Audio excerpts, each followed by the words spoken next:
Siguiente tema, vamos a hacer un ejercicio. No, vamos a hacer un ejercicio además como para ponernos a pensar cositas. Vamos a calcular pi en paralelo. Entonces, ¿cuál es la idea que hay detrás de calcular pi en paralelo? Pues miren la idea. Este es un círculo. ¿Por qué usaremos un círculo? ¿Qué sabemos de un círculo? Eso, porque sabemos que un círculo, su perímetro es 2pi por el radio, ¿cierto? O porque sabemos que el área de un círculo es pi por el radio al cuadrado. Entonces, si mi círculo es de radio 1, ¿qué sé yo del área del círculo? ¿Cuánto da? Acuérdense, el área del círculo, ¿cuánto da? ¿Cuánto da? Da pi, ¿cierto? Pi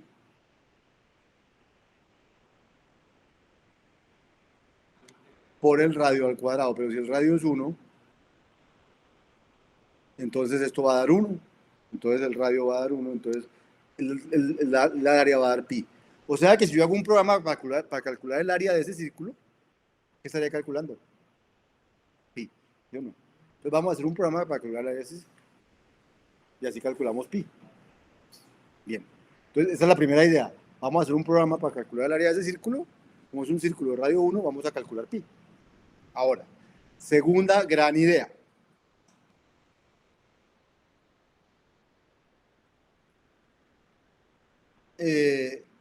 Segunda gran idea.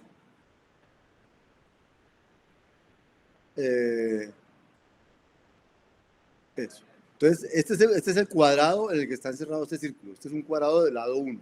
Del lado 2. ¿Sí o no? Es un cuadrado del lado 2, porque si el radio mide 1 y el radio es la mitad del radio del cuadrado, entonces el lado del cuadrado es 2. Luego, ¿cuánto es el área del cuadrado?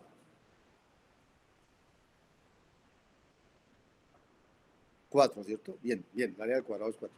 Entonces, ahora saquemos la proporción del área del círculo con respecto al área del cuadrado. Si el área del círculo es pi y el área del cuadrado es 4, entonces, ¿cuánto es el área del círculo con respecto al cuadrado? Pi cuartos.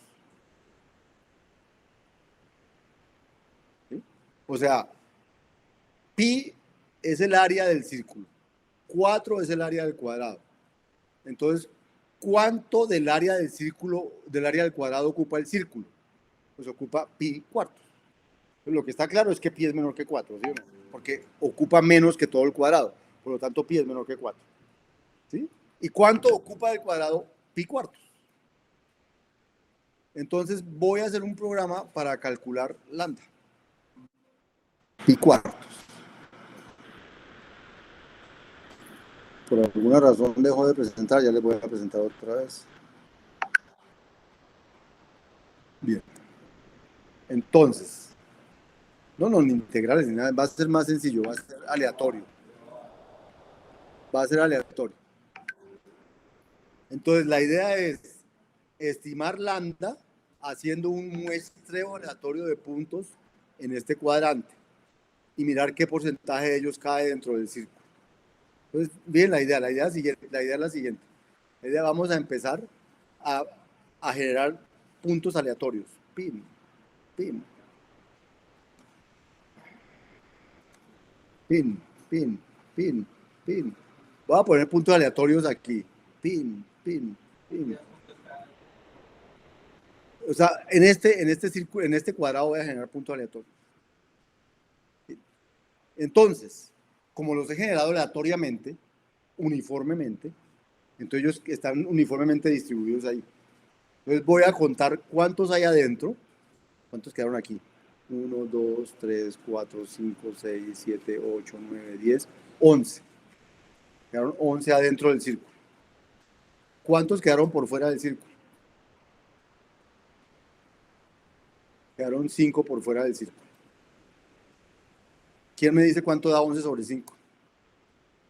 ¿2 qué? Ah, sí, 2.25, ¿cierto? 5 por 2, 10, a 11, 1. 5 con 11, 2 y sobra 1 y... Eso, 2.2. 5 por 2, 10, sí, sí, 2.2, listo, bien. Entonces, yo diría que si mis puntos, lo que pasa es que fueron poquitos puntos, fueron 16 puntos. La idea, ¿cuál es? La idea es generar muchos puntos aleatoriamente y mirar cuántos quedan por dentro y cuántos quedan por fuera. Esto debe ser aproximadamente igual a la razón del... Porque ¿cuántos quedan adentro? Pues la misma razón de que tiene el radio, el área del círculo con el área del cuadrado. Pi cuartos.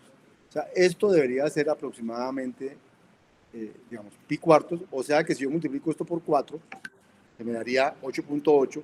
Eso es lo que yo llamaría pi.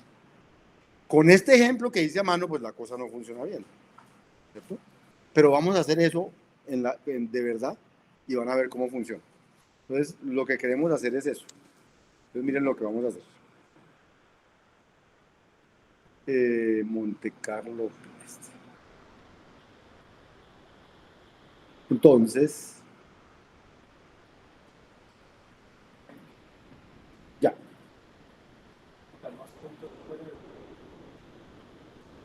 No, muchos más adentro que afuera, porque es mucho más grande. El círculo es una área muy grande del cuadrado. Entonces, cuando yo escojo al azar, tiene que haber muchos afuera, muchos adentro y poquitos afuera. Que ese cociente, no, ese cociente debe dar pi cuartos, o sea, sí, pi cuartos, eso. O el 80% debe quedar adentro. Pero el área, pero fíjense que el área es pi cuartos. Pi cuartos es más o menos lo que, eso debe dar pi cuartos, porque el área da pi sobre 4. O sea, el área del uno es pi, el otro es 4 y está adentro. Luego la probabilidad de que caiga en el pedazo de pi es pi cuartos. La probabilidad de que caiga en el círculo es pi cuartos. La probabilidad de que caiga por fuera del círculo, pues no es pi cuartos. Entonces, fíjense lo que vamos a hacer. Vamos a hacer un contador. Aquí voy a usar una variable. Voy a usar una variable imperativa para contar el número de iteraciones que voy a hacer. Entonces, voy a hacer una función que recibe un número de iteraciones y dependiendo de ese número de iteraciones me devuelve un valor, que es cuántos puntos quedaron en el círculo. Entonces de manera aleatoria, voy a generar un valor X y de manera aleatoria voy a generar un valor Y. Y por ahora no he generado ningún punto y voy a generar iter puntos. Iter entra aquí. Tantos puntos como me digan aquí. Voy a generar un punto en X al azar, un punto en Y al azar. Eso es un punto entre 0 y 1. O sea, si genero X entre 0 y 1 y entre 0 y 1, quedo en el cuadrado. Y ahora voy a preguntar si X al cuadrado más Y al cuadrado es menor que 1. Si X al cuadrado más Y al cuadrado es menor que 1, quedé por dentro del círculo. Y si no es menor que 1, quedé por fuera del círculo. Entonces, cuando quedé por dentro del círculo, acumulo un puntico más que está dentro del círculo, de los íter que voy a tener. Al final digo, vea, tantos puntos quedaron por dentro del círculo. ¿De acuerdo? Esa es mi función mscount. Pero entonces, como voy a usar random, necesito importar una librería que se llama para que tenga lo aleatorio. Ahora sí puedo definir MC es Monte Carlo, conteo de Monte Carlo, team, así se llama. Y ahora, entonces, ¿cómo hago para calcular pi? Entonces llamo a Monte Carlo con unas iteraciones y eso debe ser más o menos pi cuarto. Luego, si lo multiplico por 4, me debe dar pi. Entonces voy a definir la función Monte Carlo pi secuencial, porque ahorita están viendo que no tenemos nada paralelo. Lo que hace es llamar al conteo de iteraciones y multiplicar por 4. Y entonces vamos a empezar a usarlo para que se den cuenta. Vamos a usar Monte Carlo pi secuencial. Puse aquí 500.000. Pero voy a empezar por el 16 que yo hice ahorita. Yo hice 16 a mano. Si yo hago solo 16, entonces mire, eso me dio 3.5.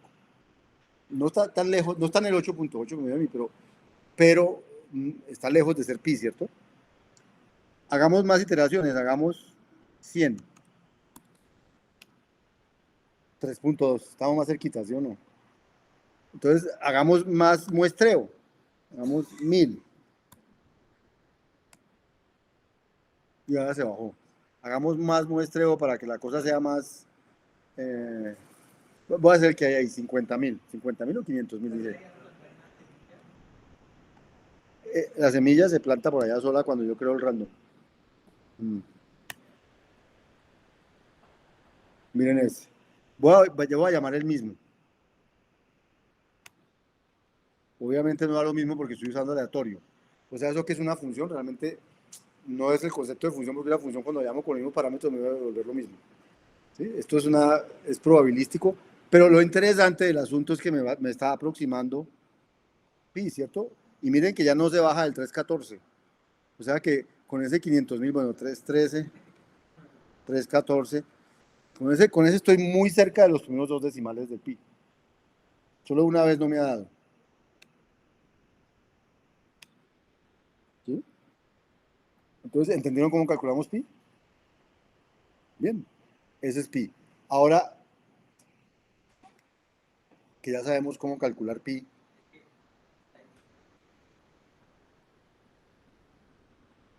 pasó que yo no fui tan uniformemente distribuido como debería ser. No, son 16, pero seguro...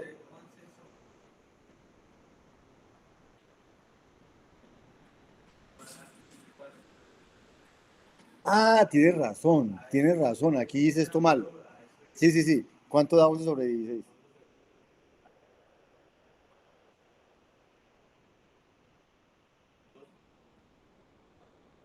No, no, pero aquí sí estamos de acuerdo. Ese es un error. Haber puesto 11 sobre 5 y no 11 sobre 16. De acuerdo. Sí, sí, sí. Pero me da un error mucho menor que ese de 8.8. Sí, sí. Borremos esto porque... Claro que les quedó grabado.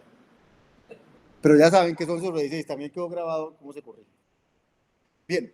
Entonces, ya sabemos cómo calcularlo.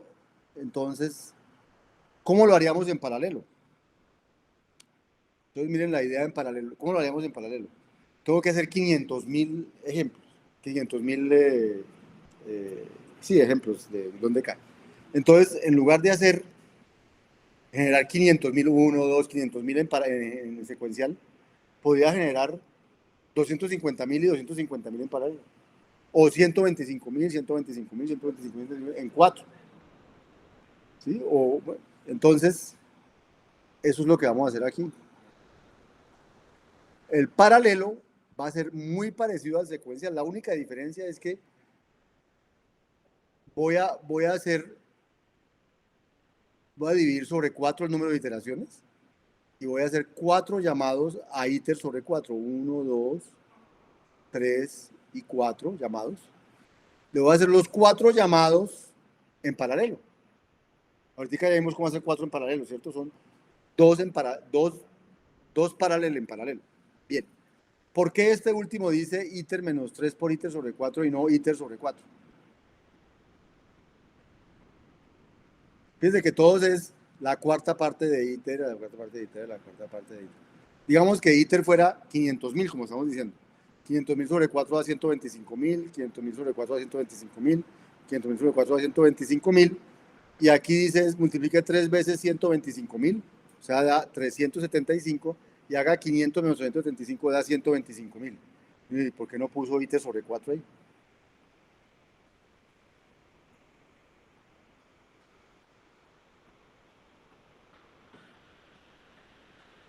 Suponga que iter era 4, no 500.000.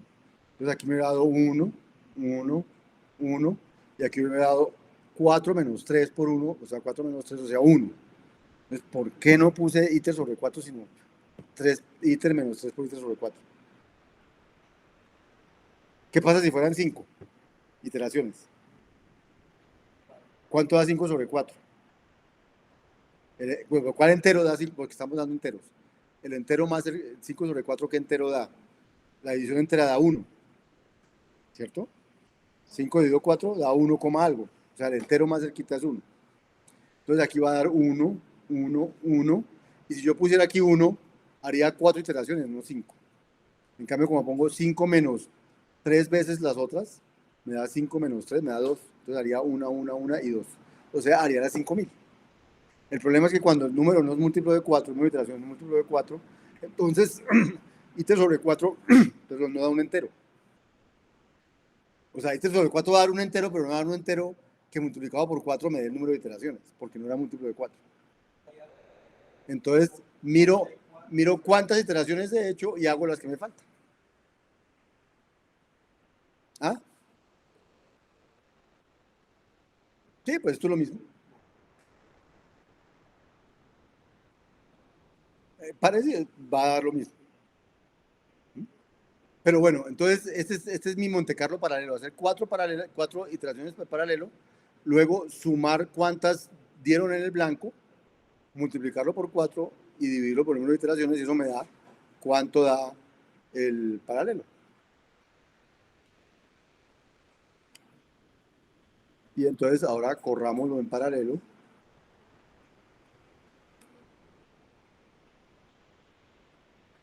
Pues, debe pasar lo mismo que con el otro. Muchas veces a 314. Los dos primeros decimales ya están ahí aproximados con eso.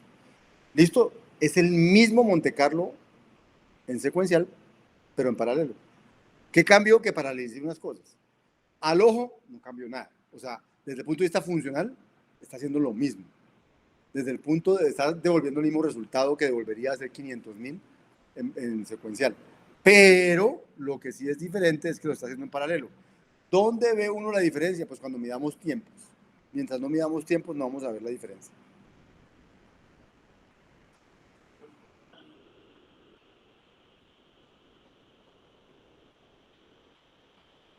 Ah, muy buena pregunta.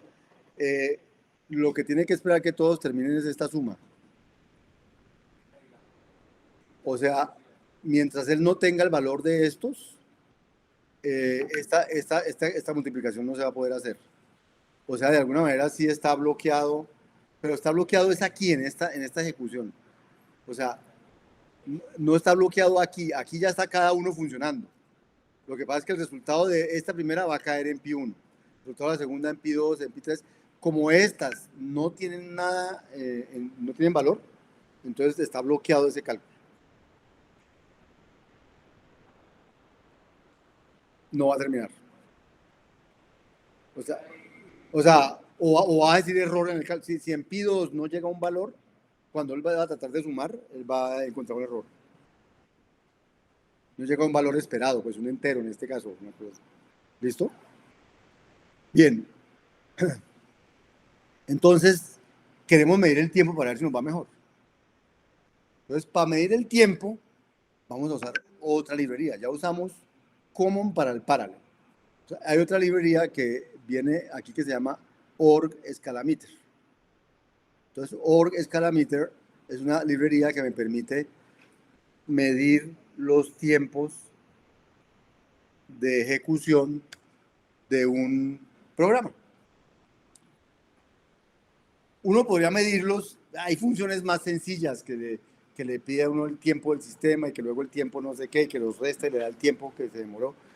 Pero vamos a ver que la ejecución, vamos a ver cosas. Entonces, vamos a empezar por, ya que traje ese señor, esa librería trae un método que se llama medir. Medir tal cosa. Y entonces él le dice cuánto tiempo se demora eso. Miren, miren. Ah, pero voy a hacerlo primero con el secuencial. Porque, ese es el secuencial. Haz el secuencial eso. Vamos a ver cuánto se demora el secuencial. Fin. Nos dijo 23 milisegundos. Voy a volverlo a medir. 24, voy a volverlo a medir. 24, 23, 4.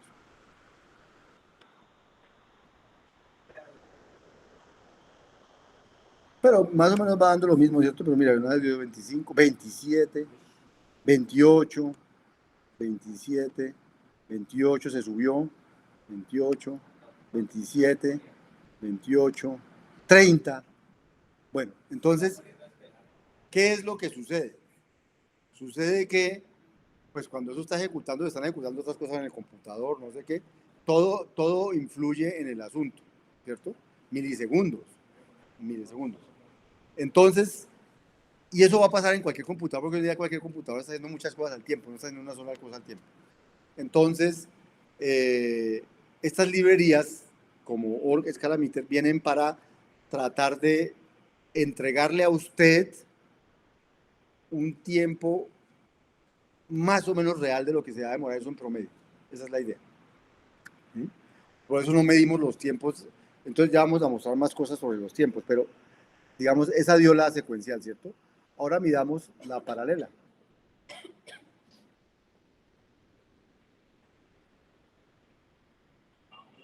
Voy a hacer lo mismo, pero con la paralela. 6. Más o menos como los cuatro, de los cuatro cosas que pusimos a hacer en paralelo, ¿sí o no?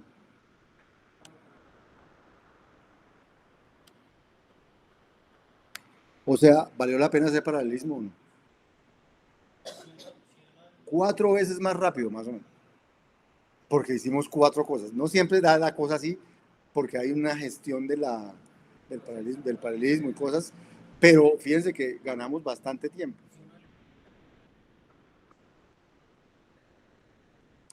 Pues hay que mirar, o hacemos lo que hicimos. No, por eso, no tanto eso, sino que es que, digamos, digamos que este computador tiene 8 núcleos. Entonces es muy probable que los 4 hilos que yo puse se estén ejecutando cada uno en un núcleo diferente. Pero si yo pongo 16 y este tiene 8, ya no va a pasar que los 16 se ejecuten al tiempo. Entonces van a tener que tener colas y darle el turno a uno, quitarle el turno al otro, etc. Entonces esa gestión le va a quitar tiempo a todo el cálculo. Pero probablemente no sea tan lento como hacerlo solo secuencialmente. Entonces, pero casi siempre hay un compromiso entre esas cosas y llega un momento en el cual uno dice, hasta aquí vale la pena hacer paralelismo porque ya más se lleva más el tiempo la gestión del paralelismo que el cálculo mismo. Entonces, ese es un valor, ese que llamamos límite en el ejercicio pasado, es un valor que por lo general uno tiene que buscar con experimentación. ¿Cuál es el punto donde ya no vale la pena más paralelizar, sino hacerlo secuencial? Porque ya no gano el tiempo en paralelo.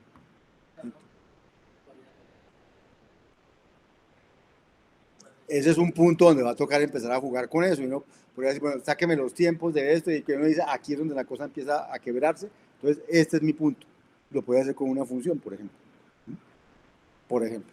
Pero entonces, lo importante ahorita es que ya aprendimos a paralelizar. Aprendimos cómo paralelizar. Y ahora nos estamos dando cuenta que paralelizar puede que sí pague. Porque miren que estoy haciendo algo 4 veces más rápido. O sea, paralelizar parece que paga. ¿Listo? ¿Qué más hay por aquí? Listo. Entonces vamos a hacer un descanso. Son las 11:30. A las 11:45 volvemos.